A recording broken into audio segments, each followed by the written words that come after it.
So now we are going to understand what are the two important basic pillars of physics. See, if you understand physics, you will understand wide variety of phenomena, and you cannot accumulate all of them at a time. It's basically there are some fundamental laws which you apply to each and everywhere. So as I said, human mind try to identify the unique common pattern and then analyze the same to predict and control the environment. So on the same lines, we are going to understand that the principal thrust of physics is unification and the other would be reduction. What are these? So unification is basically an attempt to explain diverse physical phenomena with the help of a fundamental law, like gravitational law can explain the motion of a moon around Earth, or Earth around Sun, or satellite around a planet. So if you understand here, it's an attempt to explain diverse physical phenomena in terms of a few concepts and laws like the gravitational law. And reduction, this means to derive the properties of a bigger, more complex systems from the properties and interactions of constituent simpler parts.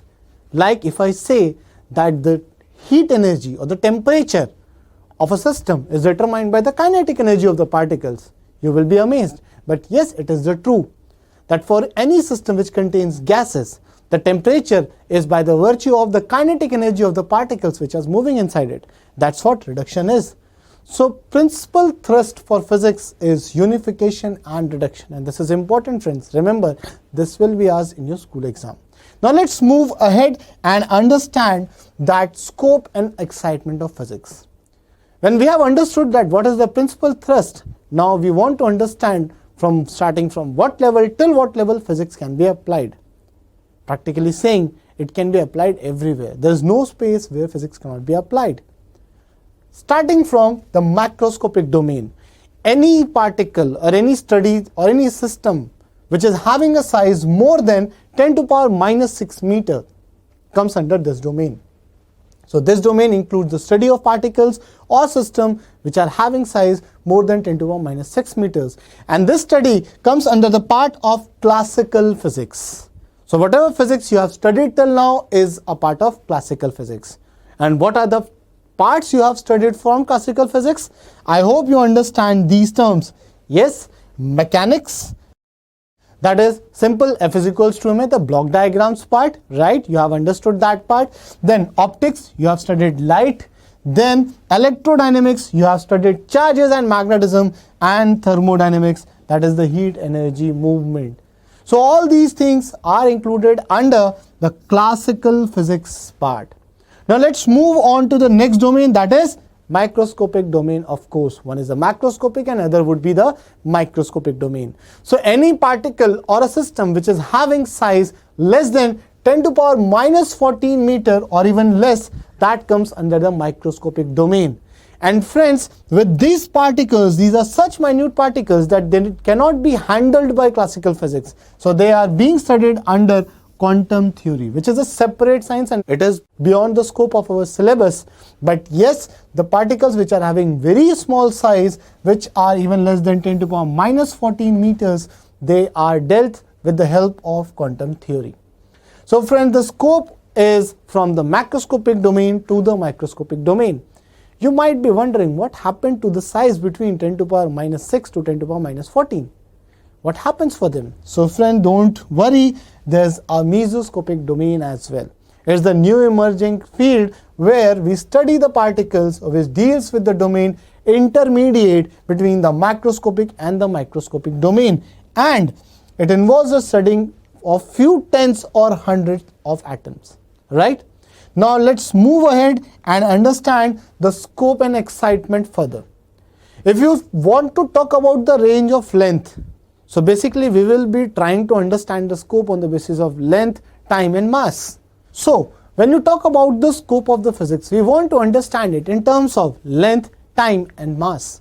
When you talk about the length, as I have already told you, in microscopic domain it is from 10 to the power minus 14 meters till the universe is the limit. Yes friends, and the astronomical units which are used to measure the universe, basically the distance between the planets and stars, that varies of order 10 to the power 26 meters. So you can see the difference between 10 to the power minus 14 to 10 to the power 26 is basically 10 to the power 40 meters or more. This is a huge difference, right? Now when you talk about the range of time scale, so even the minutest time scale is 10 to the power minus 22 seconds, which we see on the case of certain radioactive elements, and their life is 10 to the power minus 22 seconds. To the life of the universe, you can say it's 10 to the power 18 seconds. Moving on, if you see the mass, the range of mass moves from the mass of the electron, that is 10 to the power minus 31 kg, you all are aware of, to the mass of the known universe, that is 10 to the power 55 kg. Again, it's a huge difference. So the terrestrial phenomena is in the middle of these ranges.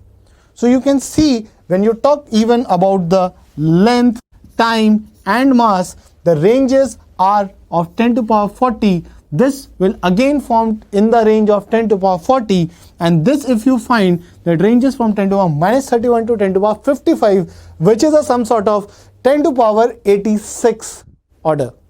So these are quite huge scope of physics you are going to study for length, time and mass. I hope you have understood this part very well. Now let's try to understand between the relation of physics, society and technology.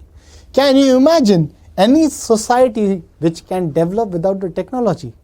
And friends, of course, if it's technology, then there's no way you cannot think of physics. So any society depends on technology, and technology develops because of physics. Let me give you some examples. I think you are insightful of those. Law of thermodynamics.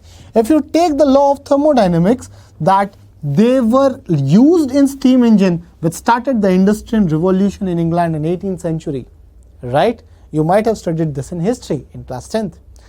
Moving on, the discovery of the basic laws of electricity and magnetism. Remember this? In 19th century, that led to the wireless communication technology. Nowadays, you guys just keep the phone, move here and there. This is the reason you are able to do so. Let's see some other achievements. So the silicon chip, which has triggered the computer revolution, and this is yet another example of physics giving rise to technology. Let's take an example that with the discovery of the X-rays and the gamma rays, it became possible to diagnose various diseases. Nowadays, you cannot think of any treatment without these. These are the basic principles now. And friends, the discovery of electromagnetic induction led to electric generators. So all these things, you see that society was able to develop because of the technology, and which came because physics was there. In a way, I am just proving that my subject is inevitable for you. You will enjoy this only if you can relate the physics to day-to-day life activities. So we are here for you to help you out that how you can relate all these things with your day-to-day life activities. I hope you have understood the portion till now. Now friends, it's time to understand the fundamental forces in nature. So in our next video, we are going to understand the fundamental forces.